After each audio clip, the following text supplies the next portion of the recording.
Renungan Umat dengan judul Selalu Ada Waktunya. Berdasar dari bacaan menurut kesaksian Injil Yohanes pasal 16 ayat 8 sampai 15 yang demikian.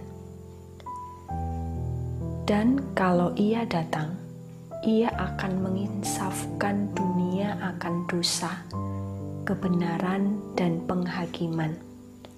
Akan dosa, karena mereka tetap tidak percaya kepadaku. Akan kebenaran, karena aku pergi kepada Bapa dan kamu tidak melihat aku lagi. Akan penghakiman, karena penguasa dunia ini telah dihukum. Masih banyak hal yang harus kukatakan kepadamu, tetapi sekarang kamu belum dapat menanggungnya.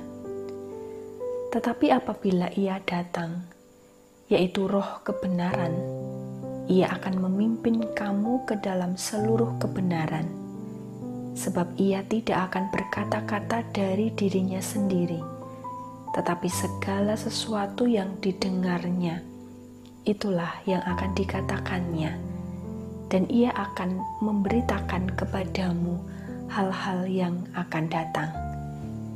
Ia akan memuliakan aku, sebab Ia akan memberitakan kepadamu apa yang diterimanya daripadaku.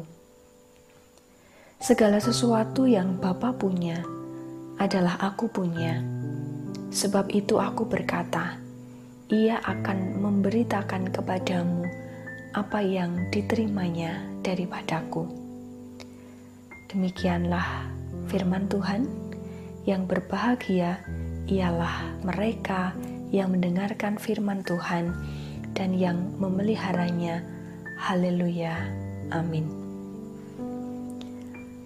Bapak, Ibu, dan Saudara yang dikasihi Tuhan, sepenggal lagu rohani dengan lirik sebagai berikut. Waktu Tuhan pasti yang terbaik, walau kadang tak mudah dimengerti. Lewati cobaan, ku tetap percaya, waktu Tuhan pasti yang terbaik. Lagu tersebut menyeratkan sebuah keyakinan bahwa Tuhan pasti memiliki waktu yang terbaik, atau waktu Tuhan pasti yang terbaik. Ada rencana indah yang Tuhan siapkan bagi setiap orang percaya. Meskipun terlihat lambat, tetapi sesungguhnya tidak pernah terlambat. Tuhan merancangkan hal yang indah dalam kehidupan kita. Jika terlihat tidak mudah, membutuhkan perjuangan, penantian, serta kesabaran, sesungguhnya Tuhan sedang merendah. Segala sesuatu ada masanya, seperti pohon yang akan berbuah pada musimnya, bunga yang mekar pada waktunya. Bunga dalam satu tangkai pun mekarnya tidak bersama-sama.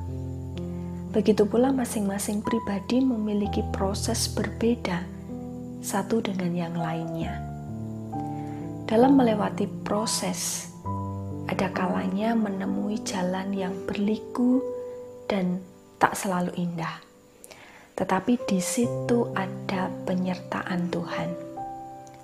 Janji tentang penyertaan Tuhan nyata dalam kehidupan para murid, termasuk dalam kehidupan yang dijalani oleh umat. Meskipun para murid menemui jalan yang tak mudah ketika memberitakan Injil, tetapi mereka selalu disertai oleh pimpinan Roh Kudus. Bacaan persekutuan doa saat ini menegaskan tentang waktu di mana ada saatnya Tuhan Yesus tidak bersama-sama dengan para murid. Tetapi ada saatnya Roh Kudus itu dijanjikan hadir menyertai langkah mereka, agar ketika menjalani sebuah proses, mereka dimampukan untuk tetap setia. Tuhan Yesus mengatakan bahwa ada saatnya nanti Sang Penghibur itu akan datang. Kalau kita melihat di ayat 7, Tuhan Yesus mengatakan, namun benar ini kukatakan kepadamu, adalah lebih berguna bagi kamu jika aku pergi, kata Tuhan Yesus. Sebab jikalau aku tidak pergi, penghibur itu tidak akan datang kepadamu. Tetapi jikalau aku pergi, aku akan mengutus dia kepadamu. Ketika para murid sudah tidak bersama dengan sang guru, mereka harus tetap bersaksi memberitakan Injil. Mereka melangkah dengan kekuatan dari sang penghibur. Penghibur yaitu Roh Kudus yang akan meneguhkan para murid berproses menghadapi dinamika yang terjadi di dunia. Roh Kudus juga yang menolong para murid agar hidupnya berguna untuk kemuliaan nama Tuhan.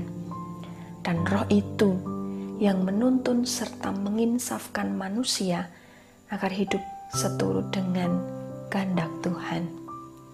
Yang pasti, para murid tidak akan pernah dibiarkan melangkah atau berjalan sendirian. Dengan kehadiran Roh Penghibur atau Roh Kudus yang selalu menyertai mereka dimampukan dan dikuatkan. Selalu ada waktunya.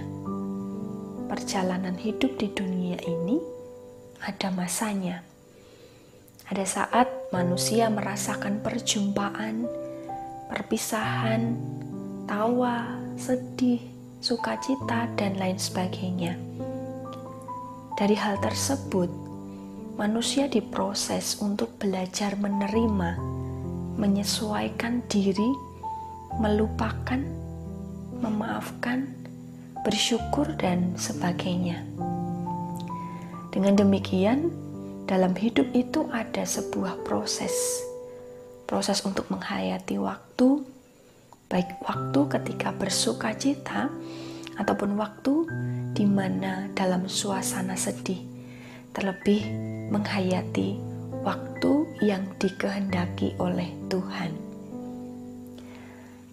Setiap proses perlu disikapi dengan sebuah kesabaran, ketekunan, dan hati yang berserah kepada Tuhan. Sabar, seperti seorang yang menanti saatnya menuai. Tekun dalam doa dan berserah pada Tuhan, sebab yang empunya kehidupan ini adalah Tuhan. Jika demikian, kita tidak perlu cemas ataupun ragu untuk menapaki hari yang akan datang, sebab penyertaan Roh Kudus menguatkan serta memampukan kita dalam berproses. Manusia memang memiliki keterbatasan dan kelemahan, bahkan barangkali cenderung jatuh dalam ketidaksabaran, kurang tekun, atau mengeluh dalam berproses. Tetapi penyertaan Roh Kudus itulah yang menolong supaya kita memiliki sikap yang berkenan bagi Tuhan. Tuhan menghendaki adanya ketekunan, kesabaran, keberserahan dalam menanti waktunya. Bapak, Ibu, dan Saudara yang dikasihi Tuhan, masing-masing pribadi menjalani proses hidup yang berbeda, tantangan, serta pergumulan yang berbeda pula. Oleh sebab itu, mari kita memohon pertolongan Roh Kudus agar kita dikuatkan dalam berproses, tekun berdoa, sabar, dan berserah pada kehendak Tuhan, sebab segala sesuatu ada waktunya. Ingatlah bahwa Tuhan menyertai kita melalui karya Roh Kudus. Mari kita meyakini bahwa waktu Tuhan pasti yang terbaik. Selamat menghayati, salam sehat untuk kita semua. Tuhan memberkati. Amin. Mari kita berdoa.